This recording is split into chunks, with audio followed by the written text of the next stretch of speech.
I dedicated last 2 episodes to sketchbooks, so I thought it would be a good idea to do one more episode on sketchbooks before moving on to other interesting topics. So in today's episode, I will explain to you 3 most important rules that you should follow in order to create art sketchbook with style. This lesson is very interesting because I have never heard anyone talking about these 3 points together, especially in relation to sketchbooks. So let's go into it.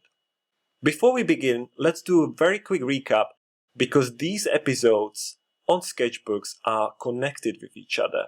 So in the first episode, I explained the importance of having a sketchbook and encourage you to get one.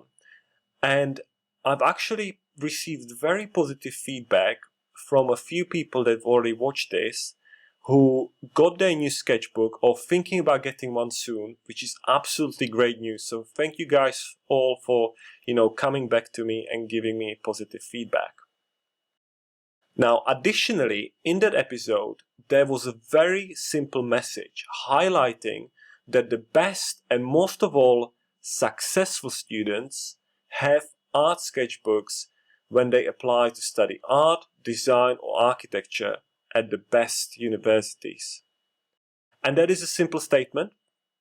I could just leave it there, but I wanted to help you and our students further. So in the following episode, I explain what are the key elements that you should consider when you're buying your sketchbook.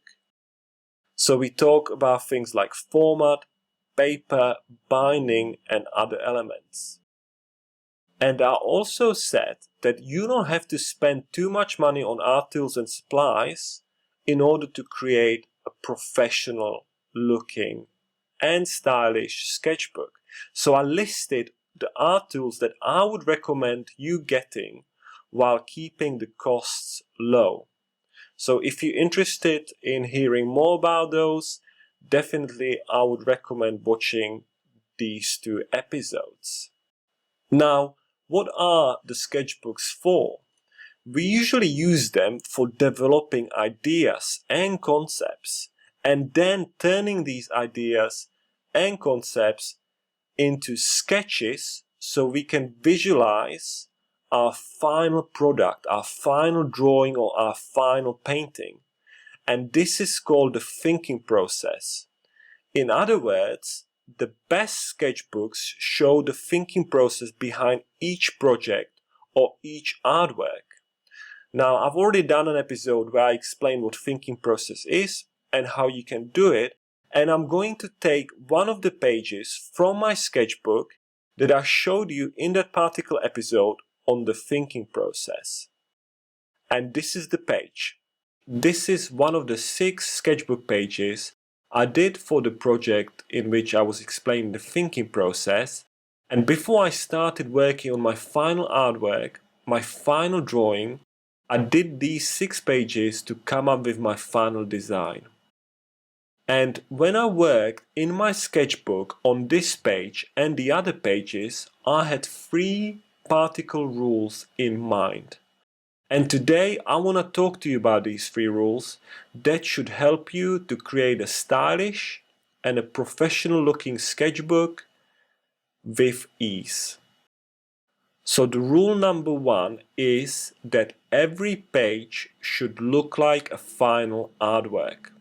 Now that may be a shocking point. I honestly don't think anyone out there will tell you this crucial advice. Now the hardest part is whether you understand what I mean. So let me explain this simply.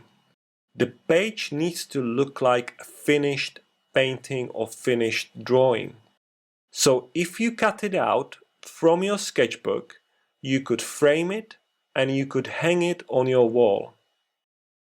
Believe it or not, a few people who I showed my sketchbook to liked this page so much that they even said that if I ever made a print of this, they would be interested in having it.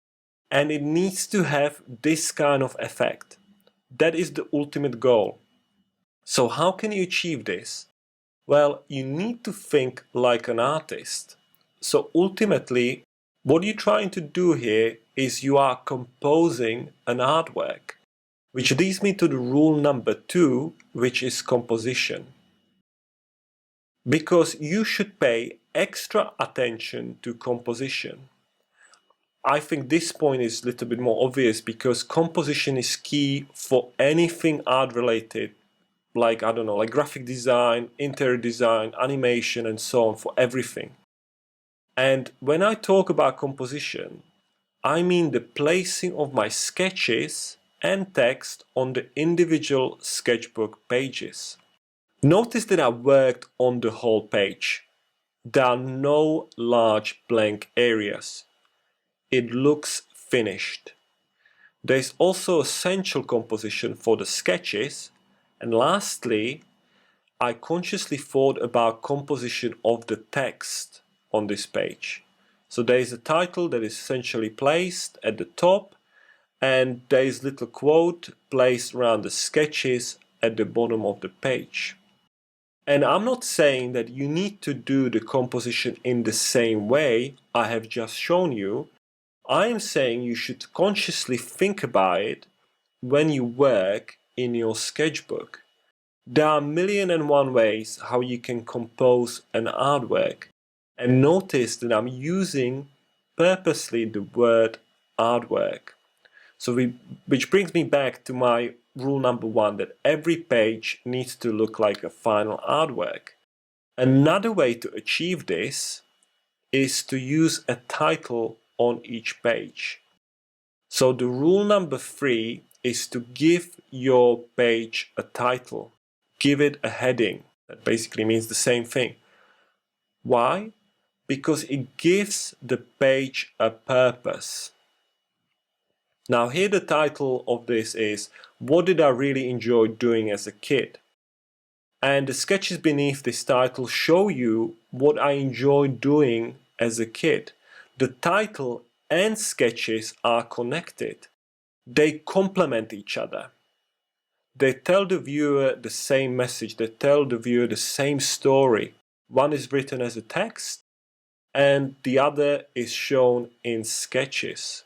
But most importantly, if you give your page a title, if you give it a purpose, then it will be easier for you to turn your page into an artwork.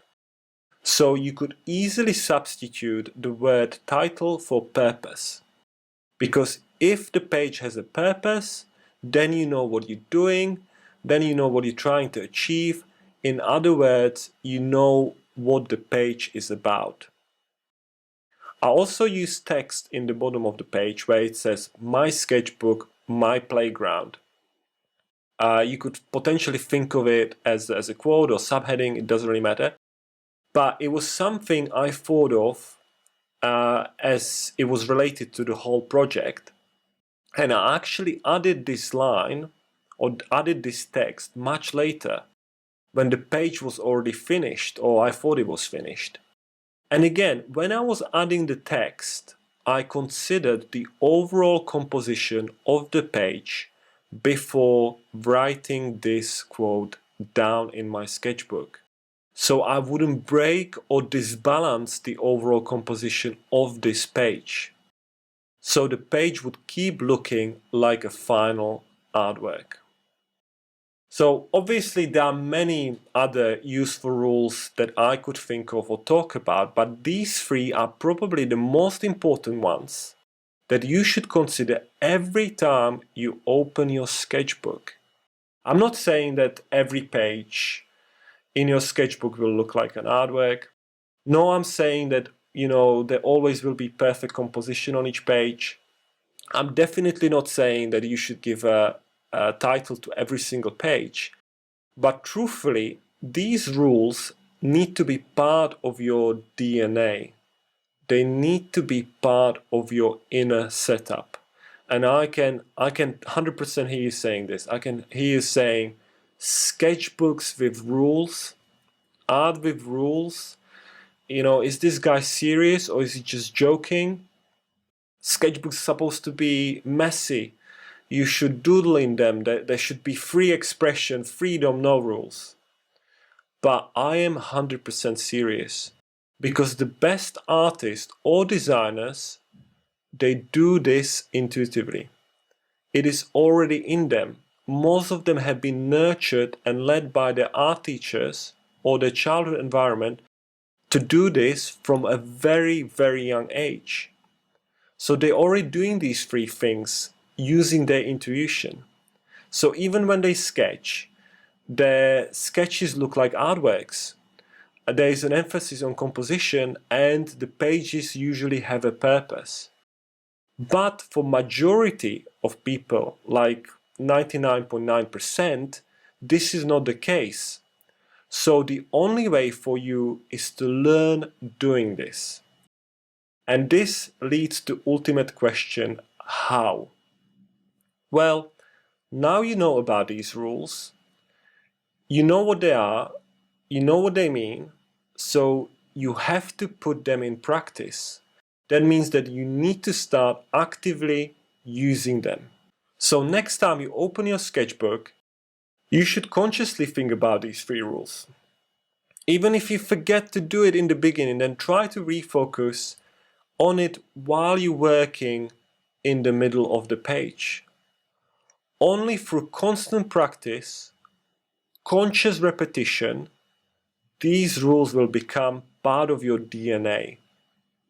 Then you will create incredible, stylish and professional art sketchbooks with absolute ease. I think this was an incredibly interesting episode. I'm definitely planning to keep talking about sketchbooks in the future, but there are some other interesting topics that I would like to talk to you next. So if you're curious about them, feel free to subscribe to my channel, because these episodes will come out on regular basis.